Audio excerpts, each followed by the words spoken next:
muchísimas gracias a la organización y también especialmente a Alfonso, Begoña y Miriam, que han puesto la cara en esta ocasión a la invitación a participar en estas jornadas, ¿no?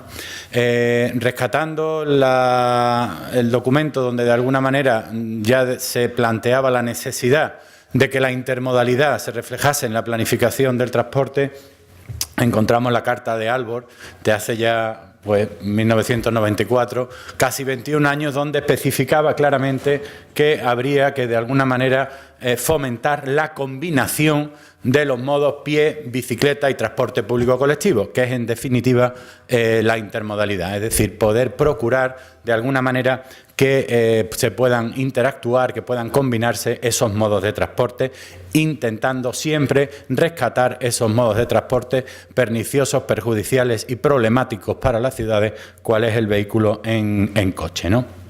El contexto de la intermodalidad os lo voy a explicar en el contexto de la planificación. Yo entiendo que cualquier implantación, cualquier política de fomento de la bicicleta como modo de transporte ha de ser en el marco de la planificación lo más amplia posible y lo más interdisciplinar posible, ¿no? Para ello os voy a hablar del Plan Andaluz de la Bicicleta, que en estos últimos años, un plan andaluz que tiene una vigencia del año 2014 a 2020, que le hemos intentado dar el máximo rango normativo, de tal manera que se ha aprobado por acuerdo y por decreto del Consejo de Gobierno, y donde ha habido un amplio proceso de participación ciudadana, un informe de sostenibilidad ambiental muy importante, de tal manera que se ha alargado casi 2 años la aprobación del plan, de tal manera que desde el 2012 hasta enero del 2014 ya tenemos un Plan Andaluz de la Bicicleta que está aprobado y que está absolutamente en vigor y que tiene esa vigencia de 2014-2020.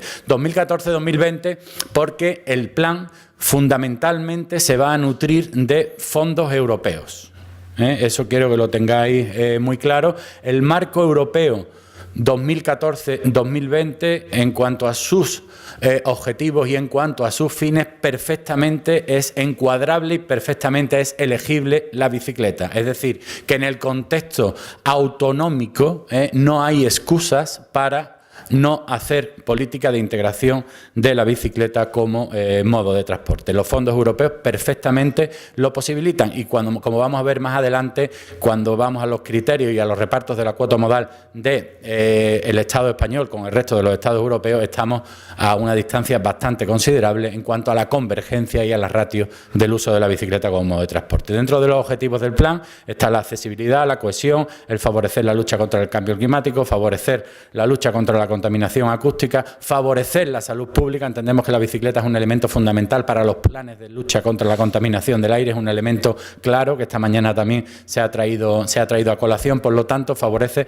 la salud pública y también evidentemente la salud individual de todos aquellos y aquellas que practicamos el ciclismo a diario para ir a trabajar, para ir a comprar o para ir a estudiar. Evidentemente también favorece el menor consumo energético y entendemos que debe ser una piedra también angular de un nuevo modelo productivo. También hemos visto en la ponencia anterior de George cómo es importante el reparto en cuanto a la logística en la última milla, ¿no? La última partición de la mercancía y el reparto en esa bicicleta es un elemento fundamental y entendemos que la bicicleta puede jugar ahí un papel importantísimo en cuanto a la logística y a ese nuevo modelo productivo.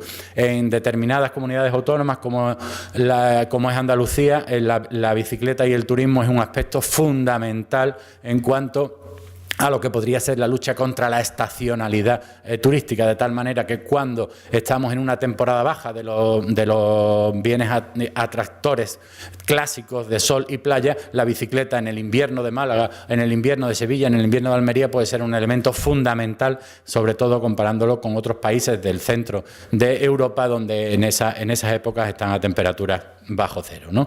También entendemos que debe ser un elemento coadyuvante fundamental para el desarrollo comercial, de los centros históricos, esos comercios que están de alguna manera en declive, y que la bicicleta es perfectamente accesible a todos esos que se están denominando los centros comerciales abiertos. Y también entendemos que con el Plan Andaluz de la Bicicleta, fomentándola como medio de transporte, debe ser un elemento colateral el fomentar el ciclismo como deporte, ¿no? Planteamos la bicicleta fundamentalmente en tres escalas o en tres ámbitos de implantación: la escala urbana, la escala metropolitana y la escala autonómica, ¿no? Y en cada una de ellas tres diferentes usos. En el ámbito urbano, el uso principalmente de transporte; en el ámbito metropolitano, todos los usos, tanto el de transporte, el de ocio como el de deporte; y en el ámbito autonómico, esas redes de carácter autonómico de 500, de 600 kilómetros, preferentemente el ocio, el deporte y el turismo, ¿no? Y vamos a considerar también en el Plan Andaluz de la Bicicleta, viene a considerar tanto la bicicleta privada como la bicicleta pública, ¿no? Dando ese paso al transporte público individual. ¿Cuál es el contexto europeo en el que está Andalucía y el contexto europeo en el que está España, donde podemos ver claramente que necesitamos políticas de fomento del uso de la bicicleta para poder converger en los usos en los que se están dando en Europa, ¿no? Los Países Bajos a la cabeza con un 31,2%, Dinamarca 19%, Suecia 17%, Alemania 13,1%, Italia 4,7%, Francia 2,6%, Gran Bretaña 2,2%, Portugal 1,6%, de tal manera que la media europea se centra en torno al 7%, al 7,4%. ¿Cuál es la situación del Estado español y de Andalucía? España está en el 1,6%, Madrid 0,3%, que lo tendré que actualizar después de los datos que se han dado aquí, Barcelona en el 1,3%, Córdoba en el 1,6%, Granada en el 0,4%, y Sevilla en el 9%. Por lo tanto, el objetivo fundamental del Plan Andaluz de la Bicicleta va a ser que todas las ciudades andaluzas de más de 100.000 habitantes tengan el reparto modal que actualmente tiene Sevilla. Por lo tanto, lo que tenemos es que analizar cuál ha sido la experiencia de Sevilla, cómo se han desarrollado allí la red ciclista, una red ciclista útil, cómoda, segura y para todos los públicos, que lo puede usar tanto el niño y la niña de 8 años como el abuelo o la abuela de 80, ¿no? En cuanto a la experiencia de Sevilla, vamos a ver también la escala que realmente tenía la ciudad. Ahí podéis ver lo que era la mancha del conjunto histórico de Sevilla. En esa mancha, durante 19 siglos se han desarrollado todas las actuaciones. Fue en el siglo XIX cuando se rompieron las murallas y pasamos ya al gran ensanche. Y así se repite en todas las ciudades de Andalucía y también en Madrid, en Barcelona y en cualquiera otra. De tal manera que desde el punto más desfavorable al norte de ese casco antiguo de Sevilla al punto más desfavorable al sur hay 2,5 kilómetros. Eso se tardaba en hacerlo andando 30 minutos. Por lo tanto, la escala hasta el siglo XIX era una escala que perfectamente se podían desarrollar todo el acceso a los bienes y servicios de forma peatonal, ¿no? Difícilmente necesitaban la asistencia de otro vehículo, ¿no? En esos 30 minutos, hoy en día, si lo hiciésemos en coche, tardaríamos 14 minutos y si lo hiciésemos en bicicleta, 8 minutos. Es decir, que dentro del casco histórico, con esas calles angostas, etcétera, etcétera, la bicicleta es el sistema de transporte más competitivo y más rápido. Vamos a ver ahora la mancha esa que se desarrolló hasta el siglo XIX y luego la que se desarrolló en el siglo XX, para ver si las ciudades andaluzas están hechas para la escala de la bicicleta o bien no están hechas para la escala de la bicicleta. Si tenemos que recorrer 30 kilómetros de un punto de la ciudad a otro, evidentemente la intermodalidad no es que sea un punto fundamental, es que es un punto ineludible, ¿no? Porque más de 8 o 10 kilómetros en bicicleta tienes que tener muy buena preparación y hacer un solo viaje al día, ¿no? Por lo tanto, vamos a ver uno de los puntos más desfavorables desde Sevilla al norte y desde Sevilla al sur, ¿no? En ese punto más desfavorable, desde San Jerónimo hasta Los Bermejales, nos encontramos que se puede resolver en bicicleta en 30 minutos. Por lo tanto, vemos que la ciudad del siglo XX es una ciudad que en bicicleta, asistiéndonos de ese medio mecanizado, no motorizado, que es la bicicleta, podría resolver perfectamente todos los desplazamientos en la ciudad de Sevilla, porque nos encontramos que es un diámetro de 10 kilómetros, por lo tanto, la media de los desplazamientos que se da es de 5, que como veremos más adelante es el desplazamiento óptimo en bicicleta frente a cualquier otro modo de transporte, ¿no? Ahí tenéis, por tanto, la mancha de la Sevilla ciudad y en amarillo la red de vías ciclistas que se construyó, una red de vías ciclistas que conecta cualquier tejido urbano de la ciudad con cualquier otro tejido urbano. Entendemos que ese es un elemento fundamental, la conectividad, porque la conectividad es lo que aporta utilidad.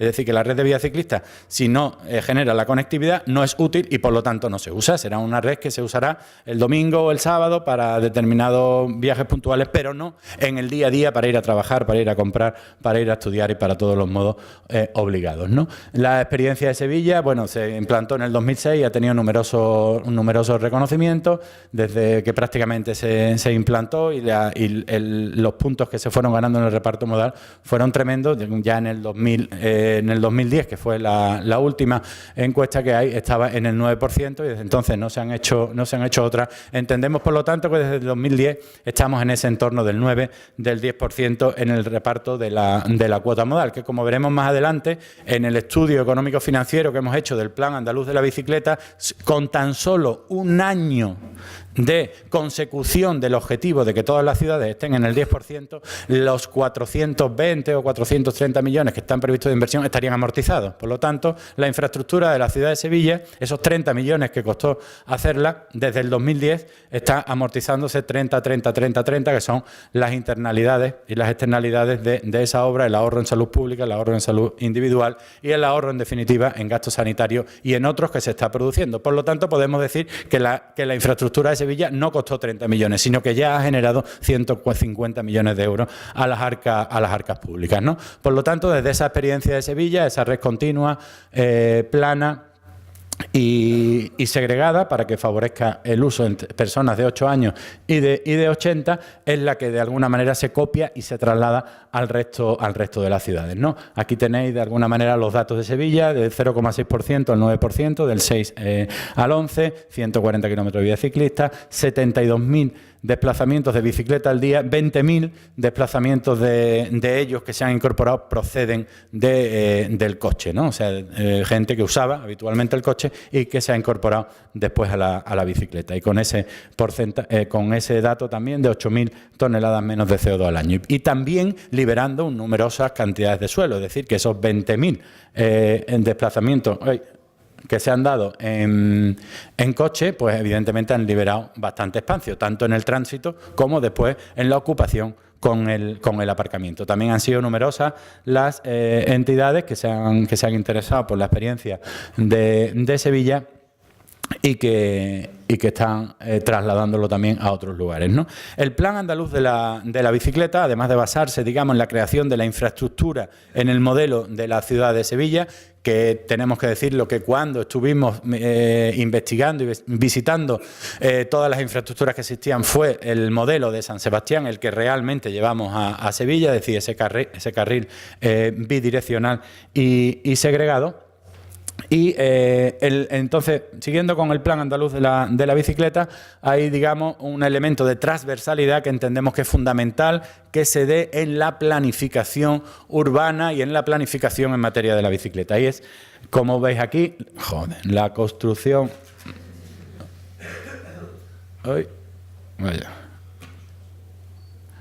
Bueno, a ver si la rescato. Bueno, uno de los elementos es, efectivamente, aquí, la construcción de equipamientos. Entendemos que es fundamental que a la vez que se diseñan las vías ciclistas, se diseñen aparcamientos y equipamientos para los ciclistas. Y en esos equipamientos vienen las dotaciones asociadas a la intermodalidad, en la medida en que la intermodalidad básicamente es una primera etapa, el egreso entre el domicilio y la estación, una segunda etapa que se desarrolla en un modo de transporte y una tercera etapa desde la estación hasta el destino definitivo. Por lo tanto, el crear los equipamientos o bien en las paradas y estaciones donde se hace la incorporación al transporte público colectivo, así como las infraestructuras de lo que podría ser los sistemas a bordo, son fundamentales. Y también en esa intermodalidad con el peatón o con otros modos de transporte es fundamental la construcción de aparcamientos en la vía pública, aparcamientos que favorezcan la seguridad y la proximidad a todos los lugares de destino, ¿no? De tal manera que es un plan intermodal donde la intermodalidad es uno de los aspectos fundamentales, los equipamientos otros, la participación ciudadana ha sido también transversal desde su inicio, así como en su ejecución, de tal manera que se han creado 2 comisiones de participación, una que atañe a lo estrictamente institucional, a todos los ayuntamientos que se van incorporando, diputaciones, consorcios, etcétera, etcétera, y otra directamente con las entidades ciudadanas, con los colectivos y con todos los agentes económicos y sociales que tengan alguna implicación, que tengan algún interés en torno a la bicicleta. Y numerosos programas sectoriales. Como hemos visto esta mañana, es fundamental el desarrollar la educación y bicicleta, la cultura y bicicleta, salud y bicicleta, ¿no? Tal como hemos visto los programas educativos, es claro y nítido que es necesario programas específicos en materia de educación, ¿no? Hasta ahora el que teníamos desarrollado era un programa ya específico en materia de turismo, ¿no? De bicicleta y turismo. Pasando ya a los criterios funcionales del plan, pues en todas las ciudades andaluzas nos hemos encontrado que ya existían vías ciclistas existentes, por lo tanto las incorporamos, favorecemos la intermodalidad de tal manera que la red ciclista tiene que llegar a todas y cada una de las estaciones que existan de transporte público colectivo, ya sea de metro, de tren, bus o incluso paradas que estén en el entorno urbano. Otro de los criterios es la continuidad y otro de los elementos esa plataforma segregada que entendemos que da la seguridad y hace universal el uso de la bicicleta, ¿no? De tal manera que yendo en esa plataforma reservada es lo que os comento del uso desde el niño o la niña de 8 años hasta el abuelo o la abuela de 80, ¿no?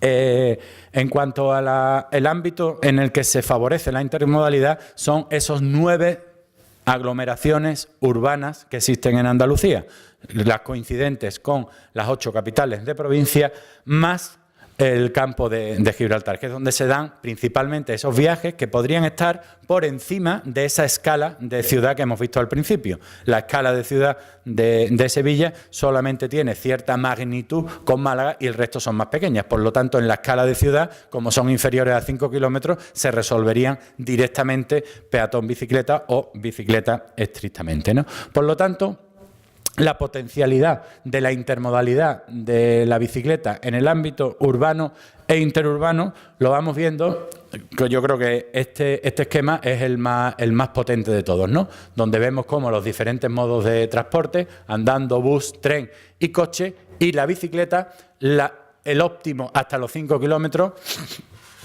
que es lo que os estaba comentando, lo presenta la bicicleta. Por lo tanto, hasta 5 kilómetros la bicicleta es el elemento fundamental, no tiene ningún tipo de competencia. Pero es que además, cuando vemos este dato de la Unión Europea, donde más del 50% de los viajes que se dan en coche son inferiores a 5 kilómetros, nos encontramos que hay mucho tajo donde trabajar. Porque el 50% de todos los movimientos que se dan en las ciudades son inferiores a 5 kilómetros. Es decir, que se podrían migrar el 50% a la bicicleta. ¿Y dónde tenemos realmente el trabajo de la intermodalidad? Pues en el resto del 50%, que son viajes superiores y que probablemente asistiendo la bicicleta con otro modo de transporte, ya sea los casos que tenemos allí, bus, tren y el catamarán, que lo tenemos en el Consorcio de Transporte de la Bahía de Cádiz, se podría de alguna manera auxiliar, ¿no?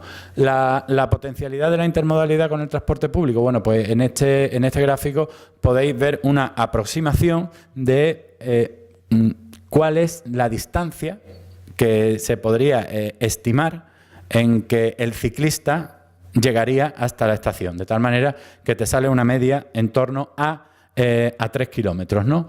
Eso que supone que el radio de acción normal del transporte público colectivo, de los grandes sistemas, como puede ser tren en cercanía y metro, que suelen tener un radio de acción de 300 metros, cuando se realiza infraestructura ciclista, se favorece la intermodalidad de la bicicleta con ese modo de transporte, con esas diferentes estaciones, se multiplica por 10. El radio de acción de 300 metros en esas ciudades dispersas que hemos padecido o que hemos vivido y que ahora aparecemos en los extrarradios de las ciudades, del adosado, el pareado, etcétera, etcétera, en esos ámbitos, sí, la bicicleta tuviese una acogida para poder ir desde el domicilio a la estación, lo que habitualmente se considera en los sistemas de transporte de 300 metros, podrían ser 3.000 metros, se multiplica por 10, ¿no?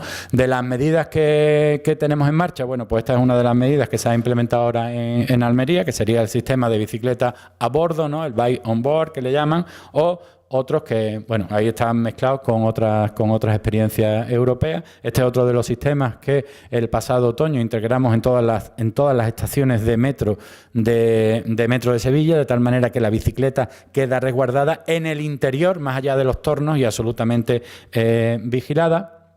Hasta ahora eran en el exterior. Este también es un sistema que tenemos en Andalucía, que es el sistema de bus bici, que es la última milla, podemos decir, el último tramo ya de la ciudad de destino hasta el destino definitivo, el centro de trabajo, estudio tal, se hace con una bicicleta que es gratuita, asociada a la tarifa del transporte del consorcio metropolitano, ¿no? Y esta otra, que son, bueno, dos sistemas claros. Este lo conocéis. Georg asienta con la cabeza porque es el sistema de Cola Bike de Alemania, y este que es el sistema de bicicleta pública de Sevilla, que también está realizando una función importante en la última milla y también en la primera en determinadas ocasiones. De tal manera que una red de vías ciclistas útil, segura y cómoda para todos, ¿no? Y lo último que os comento, bueno, pues las cifras de lo que normalmente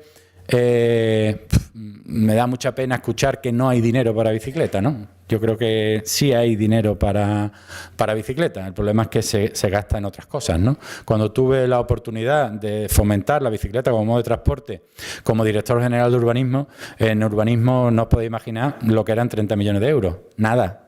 O sea, el PGO del 2006 generaba mediante convenios urbanísticos 420 millones de euros. O sea, que hacer la red de vías ciclistas había dinero para esa y para una muchísimo más potente. Cuando he tenido la oportunidad de estar en la Viceconsejería de Fomento y Vivienda, con la responsabilidad de las carreteras, con la responsabilidad de los metros y la responsabilidad del transporte público colectivo, en definitiva, te das cuenta que la bicicleta es la mejor de las inversiones que se puede hacer. Si no se hace es porque no hay voluntad política. Si no se hace es porque no se quiere hacer, porque lo que cuesta es nada, los beneficios son enormes y lo podéis ver comparado con esas infraestructuras, ¿no? De metro, de tranvía urbano, de alta velocidad ferroviaria, de autovía o de vía ciclista urbana, que está en 0,3. Bueno, a excepción de las que ahora nos están planteando en Londres, que van por casi 40 millones de libras el kilómetro, ¿no? Pero si lo hacemos segregada de las caras, digamos, no de pintarla en el asfalto, de las caras, eso es la comparación con el resto de los modos de transporte, ¿no? Pues hasta aquí la presentación, y como final lo que os he comentado de la rentabilidad de la inversión en bicicleta. Aquí tenéis lo que tenemos previsto de invertir en los próximos 6 años, 421 millones de euros, y el ahorro y el beneficio anual sería de 413 millones de euros. Es decir, que prácticamente en un año quedaría completamente amortizada la infraestructura, ¿no? Y todo esto, bueno, pues en el contexto de una ley andaluza de movilidad sostenible, que se ha quedado un poco en el tintero, porque sabéis que se han anticipado la convocatoria de las elecciones, pero teníamos ya un proyecto de ley de movilidad sostenible donde la bicicleta y la intermodalidad eran también uno de los aspectos fundamentales, ¿no? Y este es uno de los ejemplos, bueno, como podéis ver, como hemos visto anteriormente, del trazado de vías ciclistas de Córdoba. Veis que el centro prácticamente es igual como el de Sevilla, los 25 minutos, los 12 minutos en coche, los 8, y a partir de aquí es cuando se va diseñando pues una red de vías ciclistas. Este sería el desplazamiento más desfavorable en la ciudad de Córdoba, como hemos visto antes en Sevilla, 8,3, por lo tanto estaría perfectamente en la escala de la ciudad, ¿no? Y luego cómo se van diseñando allí las vías ciclistas para generar esa conectividad, pues se van aprovechando las existentes, que son las que tenéis ahí en verde, y en rojo las que se van complementando. Esa sombra que sale alrededor es el radio de acción de la proximidad de la vía ciclista, de tal manera que ninguna zona de la ciudad debe quedar en penumbra, ¿no? Y ahí veis las diferentes vías, ¿no? Esa que es la de Poniente, 6,2 kilómetros, 25 minutos. Esta es la de Medina a Zahara, con su radio de acción, 3,7 kilómetros, 15 minutos. La de el norte, también con aprovechando algunas existentes, 3,4, 14 minutos se tardaría en hacerse, o sea que son magnitudes perfectamente asumibles. Esta que es la que va a la ciudad universitaria, por eso se ve ahí como un intersticio, ¿no?, de ciudad no urbanizada, porque la ciudad universitaria está lejos, pero se comunicaba con el plan de la bicicleta. Esa ya afortunadamente ya está terminada y en uso. La ronda de la zona sur, el abroche también de la margen sur del río Guadalquivir, y ahí veis también el radio de acción. Y ahora ya esas zonas que quedan de penumbra, que le quedaría una vía ciclista a más de 200 metros de cualquier tejido urbano, pues se va completando para poder rellenarlas, de tal manera que quedaría esa red de vías ciclistas que está dotada de esa característica de la conectividad, que entendemos que es la que aporta utilidad y que es ineludible para cualquier red de vías ciclistas, ¿no? Pues nada, hasta aquí la presentación. Muchísimas gracias a todos y a todas, y a vuestra disposición para cualquier cosa.